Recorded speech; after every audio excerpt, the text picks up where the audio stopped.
At the head of breaking news, we are here for today's video news.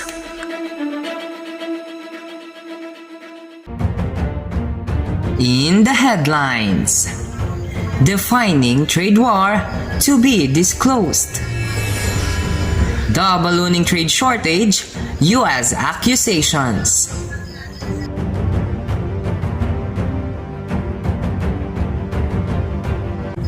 China's currency manipulation summoned.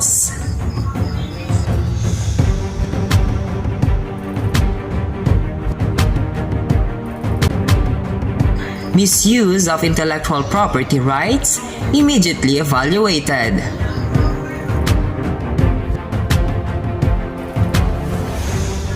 Gains and losses of the US and China now launching.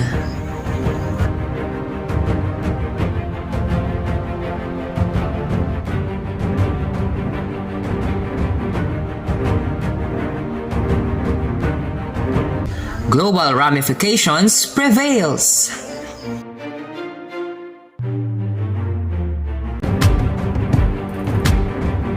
The repercussions on India are surging.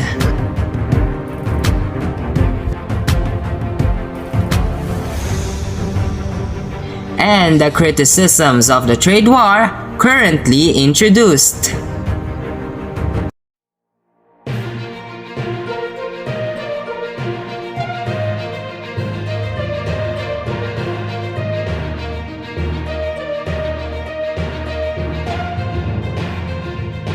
Everyone is urging what trade war is all about.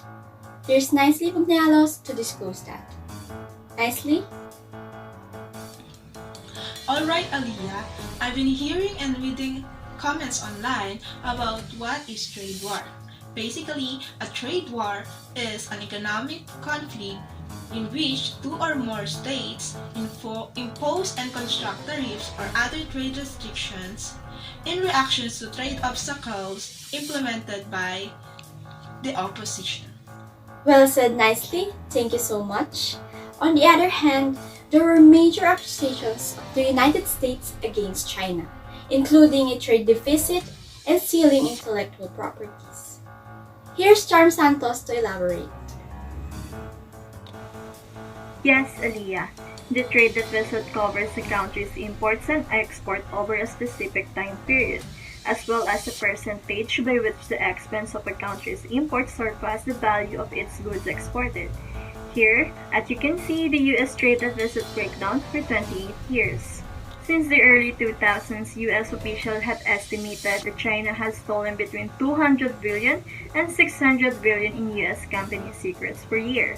Following the acquisition of intellectual property, China's government subsidies and restriction assist Chinese enterprises in gaining market share in global markets.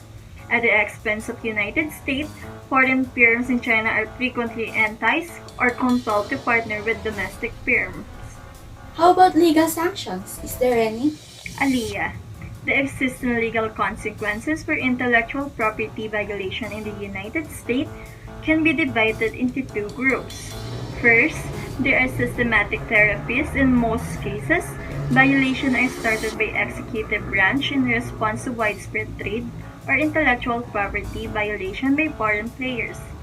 Second, there are legal remedies for individual infringement or discrete violation committed by a specific person or company. Moving ahead, Congress may assess whether the existing legal remedies are sufficient to deter or rectify continuous Chinese corporation infringement. Alright, thank you so much, Charm. Moving forward, China has been accused of pegging its currency to the US dollars at weak rates. How true it is, Neil?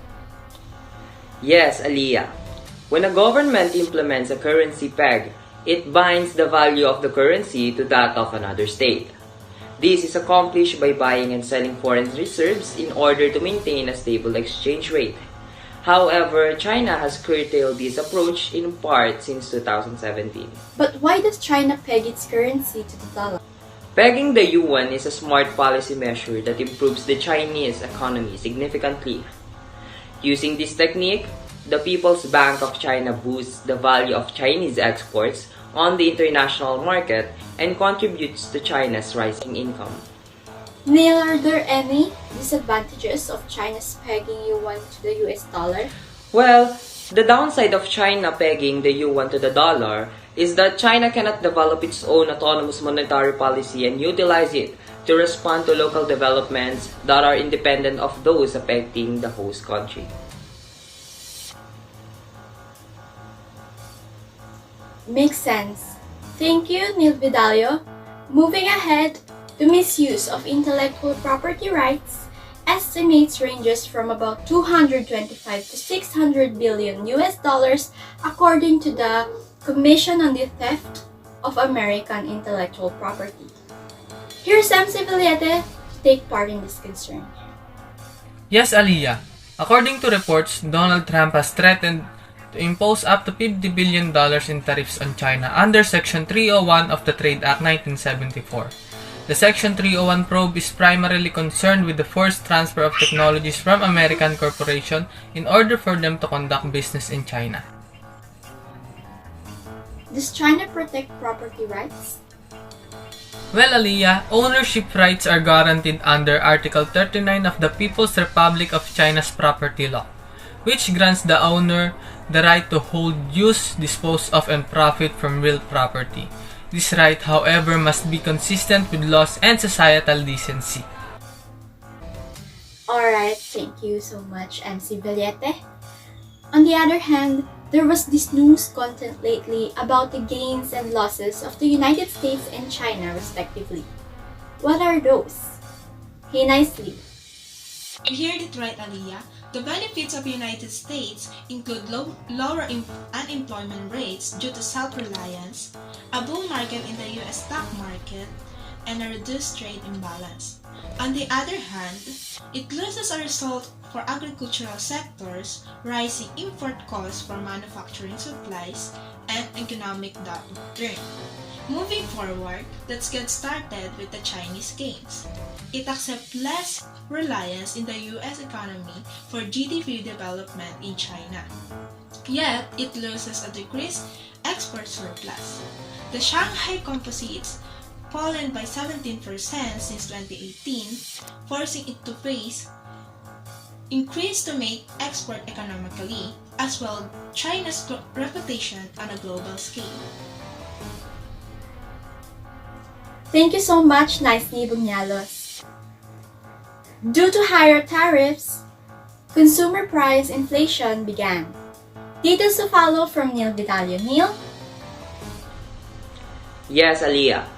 The additional impact is estimated to deduct around 0.3% of global GDP in the short term, with half of that coming from corporate and market confidence losses. But what impact does China have on the US economy? Well, you know what, Aaliyah? China can continue to support the expansion of our overseas trade and the economic benefit connected with trade. Since China is an efficient catalyst of a wide range of products, imports from that country may also support low price inflation in the United States. Okay, but are there any challenges the US economy faces due to China's economic rise, Neil? Well, it is safe to say that while China is a significant and expanding market for American firms, its uneven transition to a capitalistic society has resulted in economic measures deemed detrimental to U.S. economic interests, such as industry's regulations and intellectual property infringement. Well observed. Thank you so much, Neil Vidallo. The Indian rupee has depreciated due to a higher current account deficit since the trade war. Here's Emce Villete to intricate. Yes, Emce? Aaliyah, according to sources, India's proportion of global exports increased from 1.58% in the fourth quarter of 2017 to 1.71% in the first quarter of 2019. Furthermore, Chinese imports of Indian goods increased by 31% in the last year, owing primarily to the displacement of U.S. exports to other Asian nations. Thank you for partaking, MC Villete. The trade war led to an ongoing economic slowdown and eventually recession. Will it stop China from violating IPR? Here's Charm Santos to unfold. Charm? Aaliyah. While the Trump administration argumented that the Chinese do not follow transparent and equitable global trade standard was broadly correct. Using unilateral tariffs is a self-defeating tactic and the administration should instead seek a coalition-based trade strategy. Thus, the tariffs are not a strategy to prevent China's breaking IPR agreements. Thank you so much, Charm Santos. And there you have it, folks.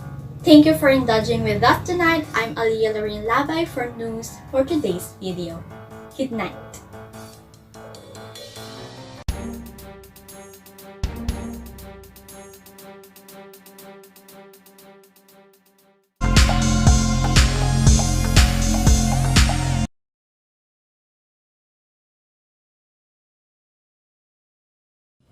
Welcome. Today we're going to talk about offshoring from China.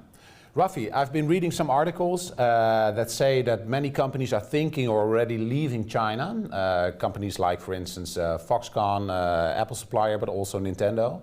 So big names. You did some research on the topic. So what is your take? Is this induced by the trade war? I don't think it's induced by the trade war. I think it will be accelerated by the trade war. This move out of China has been happening for about 10 years already. And it has been driven mostly by rising wages in China. So I don't think, so no, it's not driven by the trade war, but yes, it will be accelerated by it. And what about magnitude? Is it large, the trend? It's difficult to say how large it is because we don't really have the hard data yet. But if you look at anecdotal evidence, yes, there's much anecdotal evidence that companies are at least thinking about it. I'll give you an example. Okay. The U.S. Chamber of Commerce conducted a survey amongst U.S. companies in China, and they asked them something along the lines of, are you moving out of China or are you thinking about moving out of China because of the trade war? About 40% of the companies said, yes, we are thinking about moving, and 25 percentage point of the companies said they're moving to Southeast Asia. Southeast Asia, okay. So which Southeast Asian countries might likely benefit from a shift in activities? Do you know which ones? Well, yes, I do have an idea about that. This is the question we asked ourselves: what will companies think about when they leave China? And we figured they will look at four main things. They will look at manufacturing wages, where are manufacturing wages low. They will look at where is it relatively easy to do business, because it takes time and effort to set up a factory. Yes. They will look at where is the institutional quality of a certain level, meaning there's not too much corruption, there is a certain quality of rule of law. And of course they will look at countries which have similar export baskets as China, because that indicates a certain amount of skill. Yeah. So if you take these four factors and you put them together, that's what we did. We created a so-called Where Will They Go index. And if you look at our Where Will They Go index, you see that countries such as Thailand, Vietnam, Malaysia, India, and Taiwan are high.